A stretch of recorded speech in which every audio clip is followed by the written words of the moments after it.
My name is Daniel Carter. I'm 34 years old, and I live in Denver, Colorado. For most of my life, I believe that family means showing up for each other.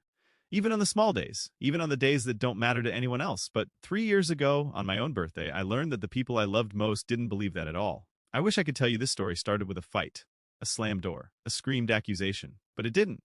It started with silence, with empty chairs, with a phone that never rang. What happened that night changed the way I saw my entire family, and it changed the way they saw me too, but not in the way they expected. Growing up, we weren't rich.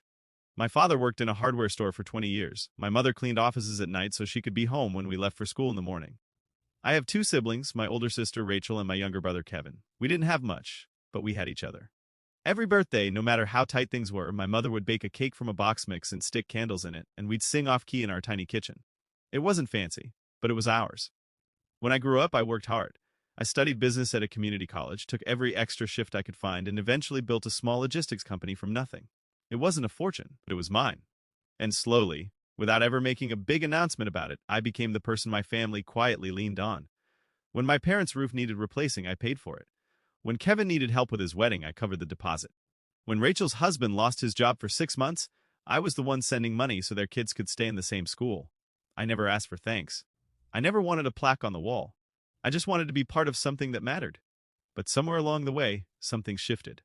I started noticing it in small things. Family dinners that used to include me stopped showing up on my invitations. Photos on social media from gatherings I didn't know had happened. A group chat that went quiet whenever I asked, "What are we doing for the holidays?" At first, I told myself I was imagining it. Everyone gets busy. Everyone has their own lives. But I had no idea how deep the distance had already grown. One evening, I overheard my mother on the phone with Rachel. She didn't know I was standing near the kitchen doorway. She said, "Well, Daniel's always available. He doesn't really need us the way you all do." I remember standing there, completely still, feeling something crack quietly inside my chest. Not need them. I needed them more than anyone. My birthday was coming up, the first week of October. I didn't expect a big party. I never did. But this year felt different, because Kevin had mentioned weeks earlier that the whole family wanted to get together and do something special, since it had been years since we'd all been in one place at the same time. I planned around it. I cleared my schedule. I even paid quietly for the private room at the restaurant Kevin said everyone wanted to go to, because I always paid, and nobody ever had to ask twice.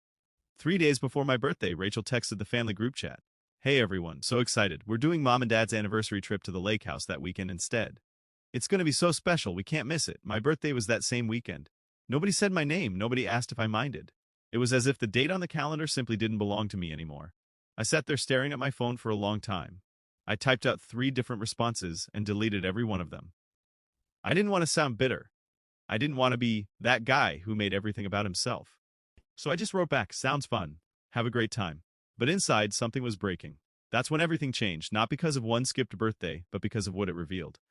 I had spent years being the quiet support system for people who, when it came down to it, didn't think my day was worth rearranging for. I drove home that night in silence. No music, no calls. Just me, replaying every birthday I had shown up for, every "of course I'll cover it" I had ever said, and wondering if any of it had ever really mattered to them the way it mattered to me. The lake house trip happened. Nobody called me that weekend. Not even a text. But 2 days later, Rachel posted photos, balloons, a cake, a banner that read, "Congratulations, Kevin and Melissa," because it turned out the special occasion wasn't even my parents' anniversary at all. It was a surprise celebration for Kevin, who had just been promoted at his job. They hadn't chosen an anniversary over my birthday. They had chosen Kevin's work promotion over my birthday, and hadn't even told me the real reason, maybe because they knew how it would sound. I sat with that for a long time. I wish I had noticed the signs earlier.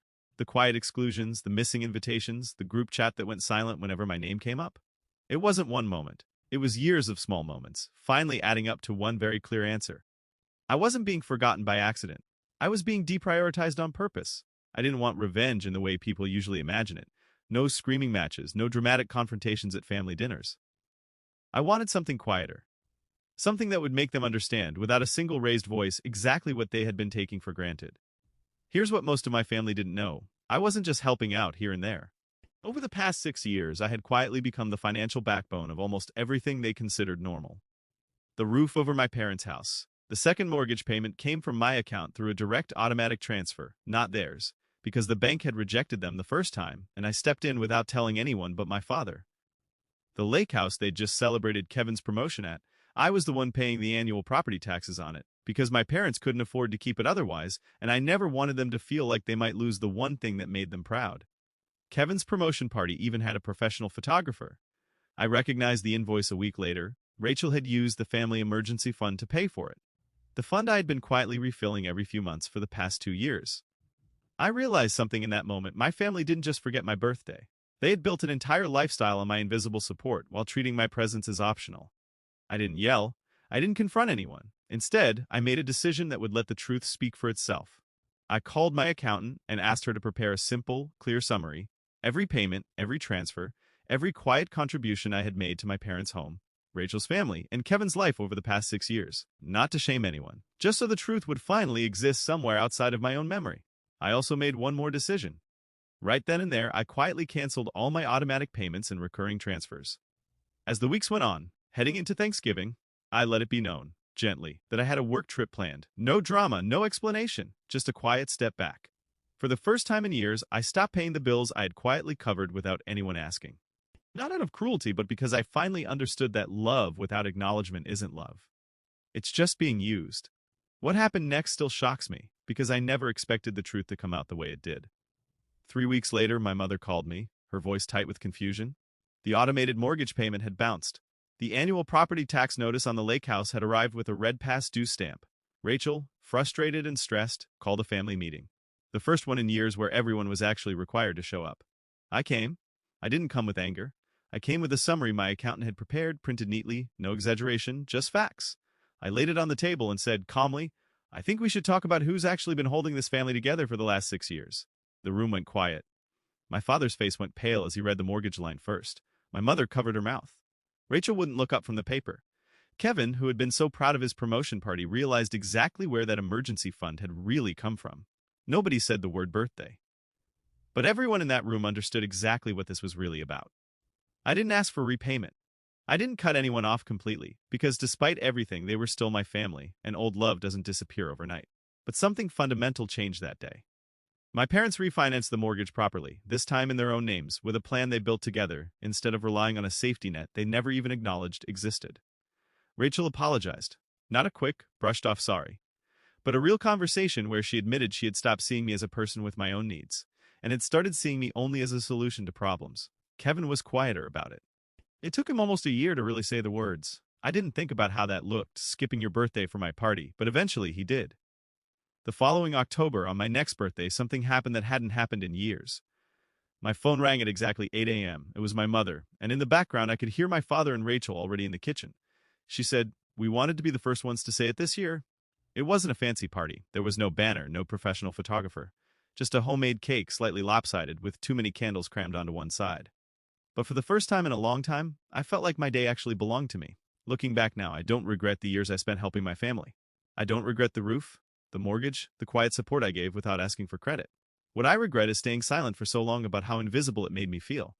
I learned something that year that I carry with me still. Being generous doesn't mean disappearing. Love isn't measured by how much you give without complaint. It's measured by whether the people you give to still see you as someone who deserves to be seen too. If there's one thing I'd want anyone watching this to take away, it's this: you can love your family deeply and still expect them to remember your birthday. Those two things were never supposed to be in conflict.